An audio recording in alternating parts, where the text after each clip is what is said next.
Hoy hablamos del inicio de otra iglesia, la iglesia de Antioquía. Antioquía está ubicada en lo que hoy es Turquía, el país de Turquía. Y en ese tiempo pues estaba bajo el Imperio Romano y era pues, una ciudad griega, Antioquía. La importancia de esta ciudad es que ahí fue donde, después de moverse los cristianos de Jerusalén, donde estaba su centro, más judíos, más apegados a las tradiciones de Israel, la persecución cuando matan a Esteban, la persecución de Saulo, los problemas que empezaron a tener estas comunidades al ser expulsados, pues los llevaron a buscar la vida en otros lados.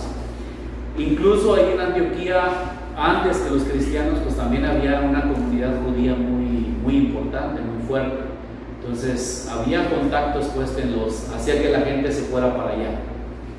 Y cuando llegan ahí, el mensaje, la predicación, lo que hablaban acerca de Jesús los discípulos, pues fue muy bien recibido, y nadie se esperaba que fuera de la gente judía, de los hebreos, aceptaran el mensaje de Jesús. Pensaban que solamente ellos iban a entender quién era Jesús como Salvador, como Mesías, y los demás no lo iban a recibir.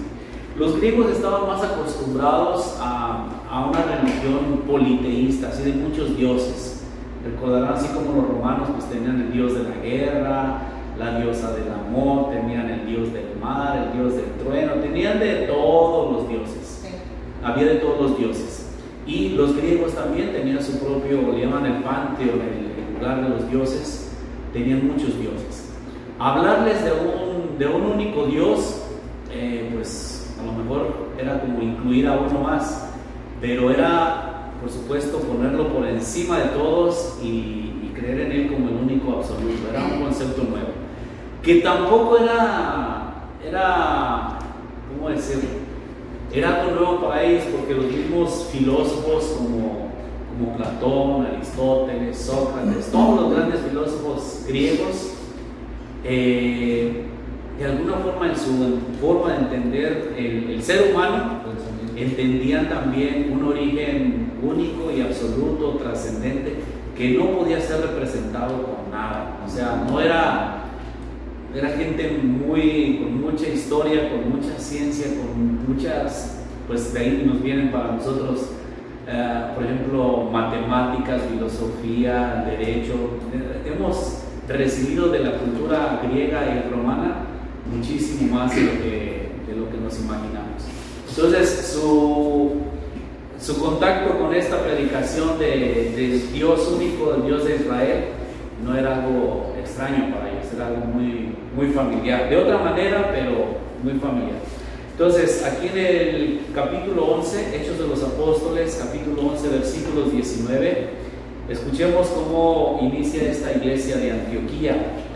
Los que se habían dispersado por el conflicto surgido con la muerte de Esteban, recordarán el diácono que apedrearon, llegaron hasta Fenicia, Chipre y Antioquía, comunicando la palabra solamente a los judíos. Fíjense bien eso, comunicaban la palabra solamente a los judíos. Pero algunos de ellos, chipriotas y sirenenses, al llegar a Antioquía, predicaron también a los griegos, anunciándoles la buena noticia del Señor Jesús. La mano del Señor estaba con ellos, y un gran número creyó y se convirtió al Señor. La noticia de esto llegó a los oídos de la iglesia de Jerusalén, y mandaron a Bernabé a Antioquía. Cuando éste llegó y vio la gracia de Dios, se alegró y animaba a todos a mantenerse fieles al Señor con corazón firme, porque era un hombre bueno, lleno del Espíritu Santo y de fe, y mucha gente se unió al Señor. Entonces, aquí está, los que huyeron, muchos originarios de Chipre. Chipre es una isla, está ahí en el Mediterráneo. Fenicia es un poquito al norte de Israel, pegado a la costa, y Antioquía está un poquito más metido a tierra en Turquía. Antioquía es Turquía. O actualmente es Turquía. Hay dos, en ese tiempo había dos Antioquías, una Antioquía de Siria y Antioquía de Pisidia, que es lo que es de la que están hablando aquí. Entonces, en esta ciudad, como se fijan, dice, pues había interés solo en predicarle a los judíos, pero vieron que los griegos aceptaban muy bien el mensaje de Jesús y se alegraron y se iba creciendo la comunidad. Pero esto despierta dudas con la comunidad de Jerusalén, y dicen, estos que están predicando a otros, vamos a ver si es lo mismo, de qué se trata, si no se están también ya saliendo o siguiendo otras ideas, otra forma de vivir. Y entonces por eso mandan a Bernabé. Bernabé era originario de Chipre, y este Bernabé fue el que introdujo a Pablo, lo llevó de Damasco, lo llevó a Jerusalén, lo presentó a los discípulos y de alguna forma le abrió camino para que lo aceptaran. Entonces Bernabé, cuando llega a Antioquía y ve, dice, pues no hay nada todo está bien, o sea, lo que predican, lo que enseñan, la forma en que viven, sobre todo la forma en que viven es muy importante, dice, está bien. Y desde allí dice que se fue en el versículo 25 ahí mismo, dice, después partió rumbo a Tarso en busca de Saulo. Tarso y Antioquía, podríamos decir, estaban pues casi en la misma región, no estaban muy lejos. Y Pablo salió de Jerusalén y se fue a Tarso, que era original. Hasta allá fue Bernabé, y cuando lo encontró, dice, lo llevó a Antioquía. Estuvieron juntos en aquella iglesia un año entero y enseñaron a mucha gente. En Antioquía fue donde por primera vez se les llamó cristianos a los discípulos. Ese es otro dato muy interesante. En esta comunidad por primera vez se llamaron cristianos. Uno piensa que es algo curioso y que hay que entender. Pensamos siempre, cuando hablamos de cristianos, pensamos desde el momento en que Jesús predica, dices, ya sus discípulos ya eran cristianos. No, sus discípulos, Jesús era judío, su María era judía, los dos eran judíos, todos eran judíos, no se les llamaba cristianos, no había distinción.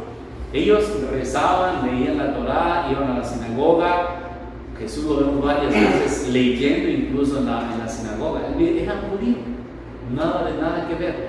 Pero después se fue distinguiendo los seguidores de Jesús, se les fue llamando nazarenos, los seguidores del camino, como que se fue un grupo que se fue identificando entre los judíos mismos. Y luego ya no solo entre los judíos, porque se sumaron estos grupos griegos, y entonces dice, bueno, ¿quién es este grupo? ¿Cómo los llamamos? Y hablaban mucho del Christos. Nosotros conocemos el nombre de Jesús, es Yeshua, Joshua ben Yosef, Jesús, hijo de José. Ese es el Joshua ben José.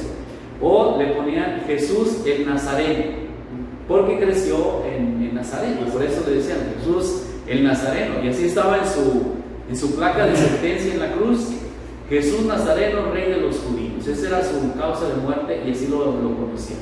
Entonces por eso seguidores de Jesús pues eran los nazarenos. Pero le pusieron rey de judíos. Por eso, pero ese rey de los judíos fue la causa, porque se llamaba rey, por eso lo promocionaron. Y el otro nombre, Joshua, el Christos es Messiah en hebreo significa ungido.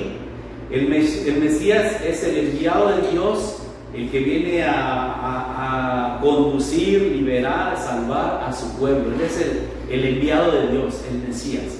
Y Messiah en griego se dice Christos, el ungido, el elegido de Dios.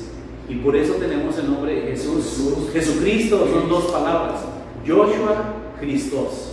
Es decir, Jesús es su nombre hebreo y Christos, podríamos decir, es su nombre griego, que en griego lo escriben Jesús. Entonces, de ahí viene la palabra Christos, significa ungido, y nosotros seríamos también los ungidos, los seguidores de Cristo. Y de ahí vienen los cristianos, los ungidos. Cristianos significa ungidos. La palabra, fíjense que a veces uno, en español al menos, la asocia uno y piensa que es como los crucificados. No tiene nada que ver con la cruz. La cruz se dice stauros. Stauros es cruz en griego. No tiene nada que ver con Christos. Christos es ungido. Y de alguna forma, si se fijan en los sacramentos, la unción con el Santo Crisma, en el bautismo, en la confirmación, en la ordenación sacerdotal, en la unción de los enfermos, en una forma pues somos ungidos, pero llevamos el nombre de Cristo, del Mesías. De ahí viene el nombre. Entonces, si alguna vez les preguntan, y también otra cosa que hay que aclarar y que es muy importante, con el nombre de cristianos. A menudo pensamos que dice, pues es que él es cristiano, se hizo cristiano, así dice, ¿no? Sobre todo de la iglesia católica, y se hizo cristiano. ¿Cómo que se hizo cristiano? Sí, lleva una iglesia cristiana. Pero bueno, en la iglesia donde estás, ¿en quién crees? Cristo. Entonces también eres cristiano. No, yo soy católico. Y empieza a pelearse. Sí. No, yo soy católico, yo no soy cristiano. Digo, el católico cree en Cristo. Los de otra iglesia creen en Cristo. Entonces, somos cristianos. Ya, que sea de una iglesia anglicana, bautista, de la que sea, si crees en Cristo, eres cristiano. Solo que nos hemos como peleado por el nombre y le das incluso el nombre cristiano así a otros grupos. Y dices, no, pues él es cristiano, pues tú también eres cristiano. Soy cristiano. Sí, eso pasa cuando... Sí, porque... Eso pasa con los hermanos, es que yo soy cristiano, tú no eres. Yo soy cristiano también. Pues sí. Y luego al revés, o sea, de unos y otros. Y hay una confusión, bueno, pues aquí fue en esa iglesia, por primera vez se les llamó cristianos. Sí. Hay una cuestión interesante aquí, miren, en la 11:27 dice, por aquellos días bajaron unos profetas desde Jerusalén a Antioquía. Ya habían mandado a Bernabé, pero Bernabé iba más como apóstol. Bernabé tampoco era del grupo de los 12, pero ya lo habían enviado. Bernabé era de Chipre, entonces conocía, ellos les llamaban como les decían helenistas, que venían del mundo griego, de la cultura griega, pero habían aceptado la fe judía, entonces, o habían crecido en la fe judía, pero tenían ese contacto más abierto hacia otros pueblos, no estaban tan cerrados. Dice que llegaron unos profetas de Jerusalén a Antioquía. Uno de ellos, llamado Ágabo, movido por el Espíritu, se levantó y dijo que vendría una gran hambre sobre toda la tierra, la que hubo en tiempos de Claudio el emperador Claudio. Entonces los discípulos decidieron mandar algo para ayudar a los hermanos que habitaban en Judea, según las posibilidades de cada uno. Así lo hicieron y lo enviaron a los ancianos por medio de Bernabé y Saulo.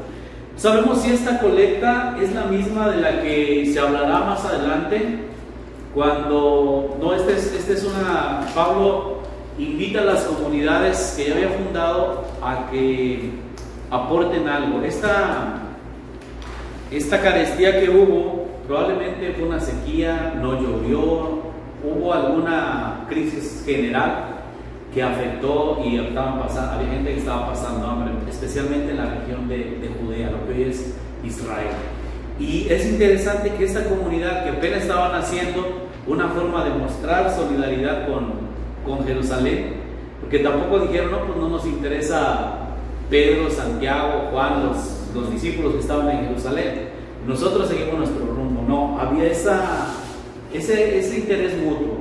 Por una parte, los de Jerusalén enviando para que pues hicieran las cosas bien, que enseñaran de acuerdo a lo que habían recibido los apóstoles, que también había desviaciones y Pablo va a pelear mucho con ello. Y en respuesta también esta comunidad decían, bueno, si están pasando necesidad, vamos a cooperan y envían una donación para los hermanos de la iglesia de Jerusalén.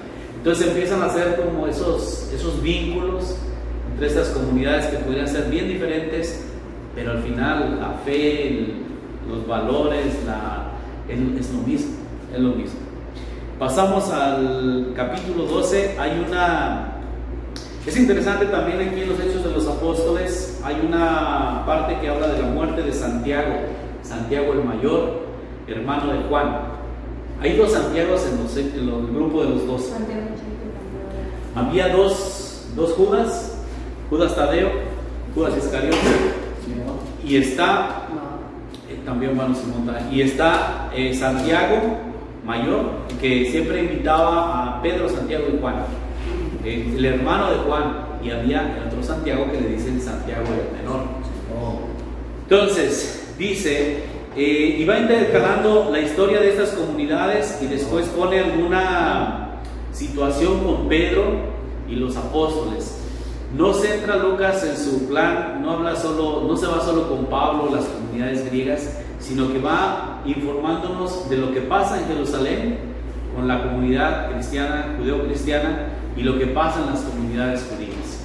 Y aquí en el capítulo 12 dice: por aquel tiempo el rey Herodes, la familia de Herodes, uno fue el que, en tiempo cuando nació Jesús, era Herodes el Grande, y de ahí sus hijos asumieron también Herodes Antipas, Herodes Agripa I, Agripa II, heredaban el nombre como hoy los juniors, o incluso les ponen que primero, segundo y tercero aquí, ¿no? Según la generación. Bueno, uno de esos Herodes echó mano a algunos miembros de la iglesia para maltratarlos, asesinó a Santiago, el hermano de Juan, y al ver que esto agradaba a los judíos, hizo prender también a Pedro. Eran los días de los panes ácimos. Después de que lo apresaron, lo metió en la cárcel y lo entregó a 4 escuadras de 4 soldados para que lo vigilaran, con la intención de hacerlo comparecer ante el pueblo después de la Pascua. Entonces, esto recuerda mucho a la aprehensión de Jesús. O sea que los discípulos, Lucas dice, los discípulos tendrán que recorrer después el mismo camino que pasó Jesús. ¿Cuándo apresaron a Jesús? También era la fiesta de la Pascua, y a Jesús lo mataron el viernes antes de la Pascua. Lo bajaron de la cruz el día temprano, también lo bajaron antes de la Pascua, para que el sábado solemne, esa fiesta solemne, no estuvieran ahí crucificados.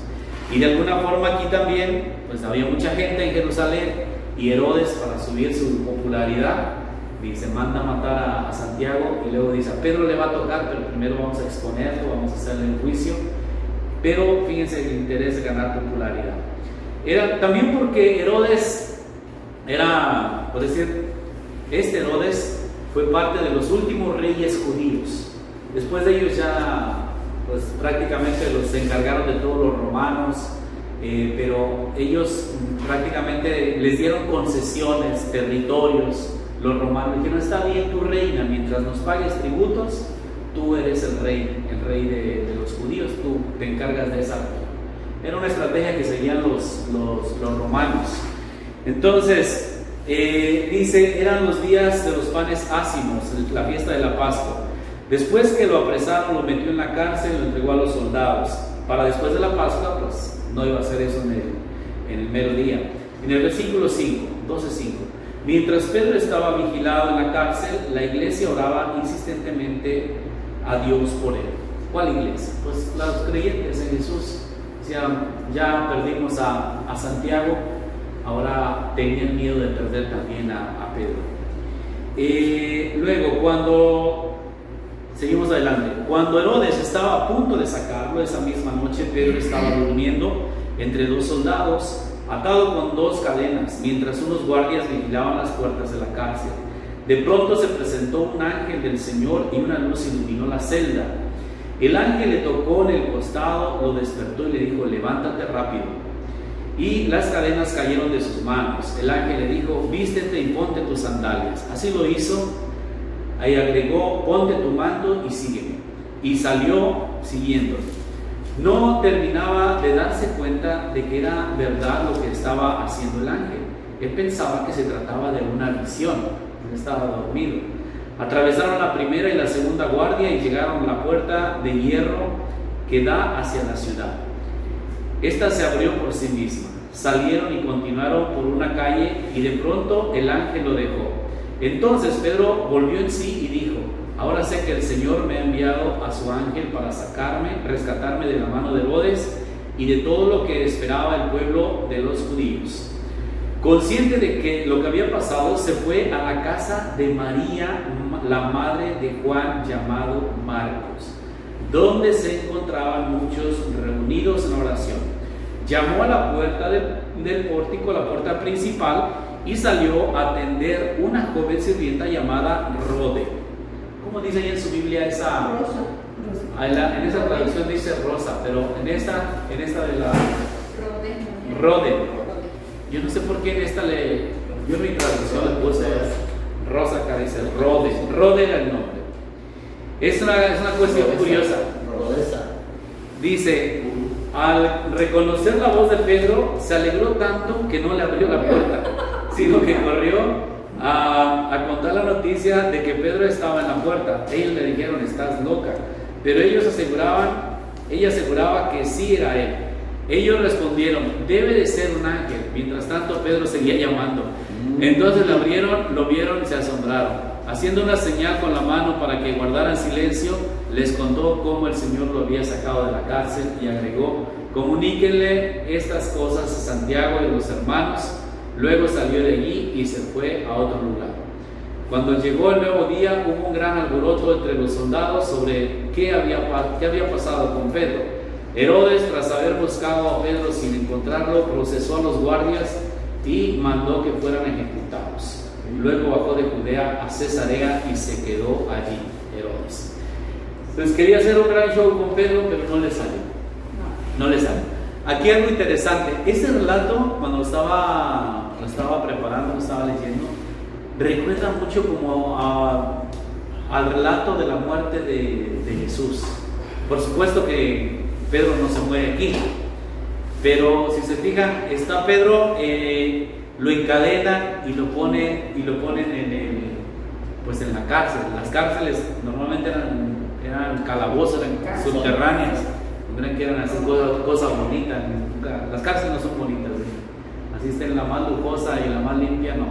Eran cosas muy, muy duras. Y ahí dice que se presenta el ángel, levántate Pedro, vístete y sal. Así como cuando Jesús se levanta, se viste y sale. Y luego, ya cuando está liberado, también el anuncio lo hace cuando está a la puerta, una mujer, Rode. Otra cosa interesante, la casa de María, la madre de Juan, llamado Marcos. Ahí se reunían los discípulos en la casa. Ahora, ¿por qué aquí menciona la casa de María, la madre de Juan, llamado Marcos? Esto es otra cosa interesante, porque normalmente se mencionaba a la cabeza de familia, y debía ser pues, el esposo, ¿no? de María. Sabemos si era viuda, tal vez, puede ser, pero que una mujer fuera como pues finalmente era una pequeña iglesia, no era una iglesia construida como si, era una iglesia de hogar, pero hay una mujer que tiene un rol de convocar, de esta María, de convocar, de reunir y de guiar a la comunidad y de proteger. Y esta es María, es otra de las mujeres de las que no sabemos mucho, pero para veces cuando buscamos ese argumento de que pues, nada más en el servicio, en el ministerio, solo los hombres, porque así lo quiso, pues no sé, porque mismo Jesús lo acompañaban muchas mujeres, y en el principio, aún siendo una sociedad muy patriarcal, muy machista, de hombres, el rol de las mujeres era bien importante. Así como la primera apóstol en la resurrección fue María Magdalena, es decir, que fue la primera que vio a Jesús resucitado y la primera que llevó el mensaje. Aquí esta Rode es también la que va a llevar el anuncio de que Pedro está allí.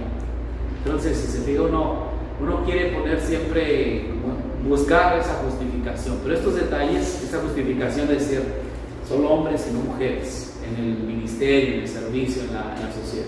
Pero estos detalles nos dicen de una comunidad que, a pesar de pues, también las comunidades judías eran muy patriarcales, las comunidades griegas, las comunidades romanas, a pesar de eso, en la comunidad cristiana siempre hubo esa participación de la mujer. A veces en puestos claves, lugares claves, muy importante. Entonces, eso sí me gustaría que lo vieran.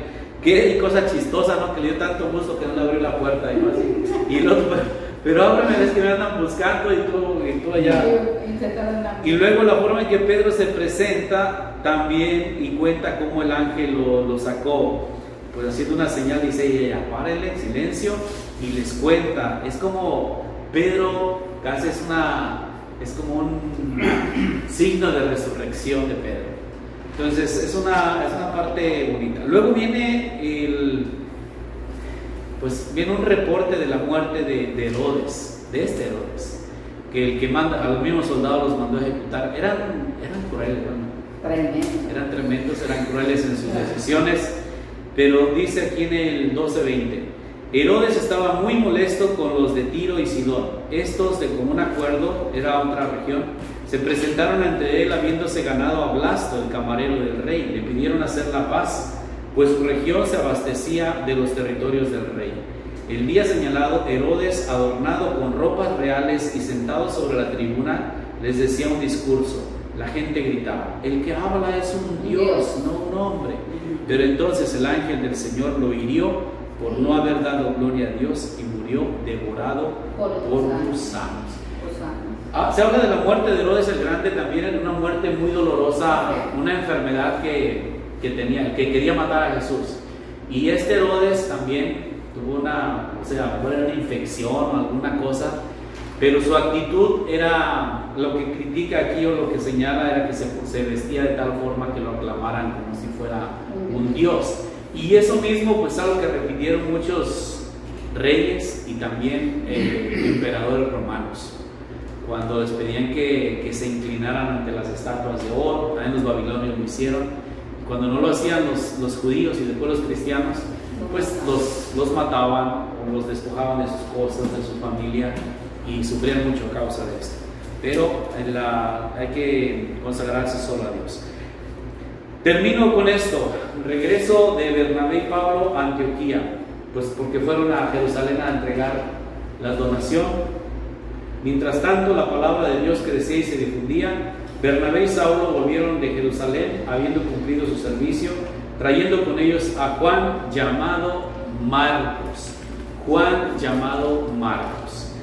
Bueno, y en la iglesia de Antioquía había profetas y maestros: Bernabé, Simeón apodado de Pedro, Lucio de Cirene, Manahén, hermano de leche del tetrarca Herodes, y Saulo. Mientras estaban celebrando el culto del Señor y ayunando, el Espíritu Santo les dijo: sepárenme a Bernabé y a Saulo para el trabajo que les he llamado. Después de haber ayunado y orado, les impusieron las manos y los enviaron. Entonces, nos habla de una comunidad de Antioquía integrada por varios grupos, condición social, una ciudad y una comunidad que se hizo fuerte y que después de ahí va a partir Pablo y Bernabé, se volvió misionera. Es decir, de ahí ellos ayudaron y apoyaron para que Pablo y Bernabé iniciaran a anunciar el mensaje de Jesús a otros. Entonces, en los inicios de la iglesia, pues es interesante reconocer cómo van abriéndose camino en nuevas experiencias, nuevas realidades, nuevas necesidades, y van respondiendo a cada uno. Y por otro lado, cómo no es una visión cerrada de decir Jesús es solo para nosotros, Jesús se va a quedar aquí o su mensaje, sino es una actitud de abrirlo, de llevarlo y anunciarlo a todo el mundo. Cosa que pues a lo mejor hoy nos faltaría un poquillo, así como pensar que no es solo para nosotros, sino dar oportunidad que mucha gente lo conozca. Muy bien, con esto nos quedamos aquí. Vamos a dar pie a la viaje de San Pablo, y ahí también se vuelve muy interesante muchas situaciones que tienen que enfrentar los discípulos. Muchas gracias.